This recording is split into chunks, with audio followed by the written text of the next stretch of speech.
విష్ణుమూర్తి భక్తులందరికీ నా హృదయపూర్వక నమస్కారాలు. ఏం జరిగినా ధర్మం కడవరకు నిలబడుతుంది. కానీ ఒక్కసారిగా వేదాలు సర్వనాశనం అయిపోతే, అయితే దేవతలే భయపడే ఒక రాక్షసుడు మానవ లోకాన్ని చీకట్లోకి నెట్టడానికి ఎంత ఘోరమైన కుట్ర చేశాడో మీరెప్పుడైనా విన్నారా? హయగ్రీవుడు ఒక రాక్షసుడు. తనని ఓడించగల శక్తి మరొకరు ఉండకూడదని కోరుకున్న దుష్టుడు. కానీ శ్రీ మహావిష్ణువు ఒక అద్భుతమైన లీల చేసి తన స్వరూపాన్ని మార్చుకొని ధర్మాన్ని ఎలా రక్షించారో ఇప్పుడైతే మనం తెలుసుకుందాం. అయితే సత్యయుగంలో మానవులు వేద జ్ఞానంతో పుణ్యకార్యాలు చేసుకుంటూ మోక్ష మార్గాన్ని అయితే అనుసరిస్తున్నారు. కానీ ఒక రోజు వేదాలు మాయమైపోయాయి. ఋషులు తమ ధ్యానం నుంచి లేచిపోయారు. అలాగే యజ్ఞాలు కూడా ఆగిపోయాయి. ఇంకైతే బ్రహ్మలోకం అలజడి. అప్పుడు దేవతలందరూ కలత చెంది శ్రీ మహావిష్ణువునైతే ప్రార్థించారు. అయితే ఈ దుష్కార్యం చేసినవాడు హయగ్రీవుడు. అసుర జాతికి చెందినవాడు. కానీ అతనికి అపారమైన తపస్సు శక్తి ఉంది. ఇంకా ఈ రాక్షసుడు బ్రహ్మదేవుని దైవ తపస్సుతో ప్రసన్నం చేసుకున్నాడు. అప్పుడు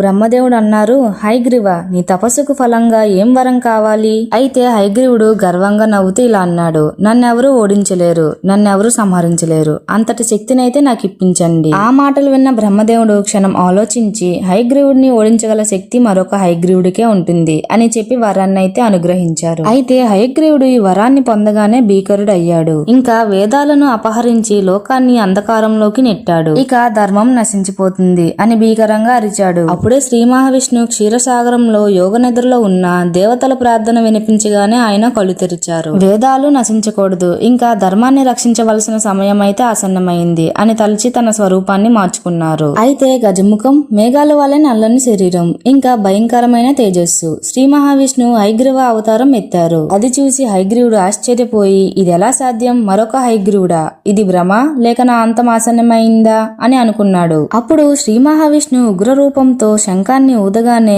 ఆ శబ్దం బ్రహ్మాండాన్నే కదిలించింది. హయగ్రీవ, నీ అహంకారం నిన్నే నాశనం చేస్తుంది. ఇంకా వేదాలను అపహరించడం అంటే లోకాన్ని చీకట్లోకి నెట్టడమే, మరియు నీ వరమే నీ శాపంగా మారింది అని మహావిష్ణువు నిప్పుల మాటలతో ఉగ్రహంగా పలికారు. అప్పుడు హయగ్రీవుడు భీకరంగా కత్తి చేతపట్టి, నన్నెవరూ ఓడించలేరు, నేను అమరుడిని అని గర్జించాడు. కానీ సుదర్శన చక్రం తలతలమని మెరిసి ఆకాశాన్ని చీల్చింది. ఒక్క క్షణంలో అయితే హయగ్రీవుడి శిరస్సుని ఛేదించింది. ఇంకా హయగ్రీవుడు భస్మమైపోయాడు. మరియు వేదాలు తిరిగి వెలుగులోకి వచ్చాయి. ఈ సంఘటన ప్రపంచానికి ఒక మహానీతిని చెప్పింది. అదేంటంటే జ్ఞానం ఎప్పటికీ నశించదు. అహంకారం ఎంత శక్తివంతమైనదైనా దైవం దాన్ని నాశనం చేయక తప్పదు. అయితే మహావిష్ణువు భక్తుల రక్షణ కోసం ఎప్పటికీ లీల చేస్తున్న మహాశక్తి. ఈ కథ మీ హృదయాన్ని కదిలించిందా? అయితే మీ ఒపీనియన్ ని కామెంట్ చేసి ఇలాంటి మరిన్ని వీడియోస్ కోసం మా ఛానల్ ని సబ్స్క్రైబ్ చేసుకోండి.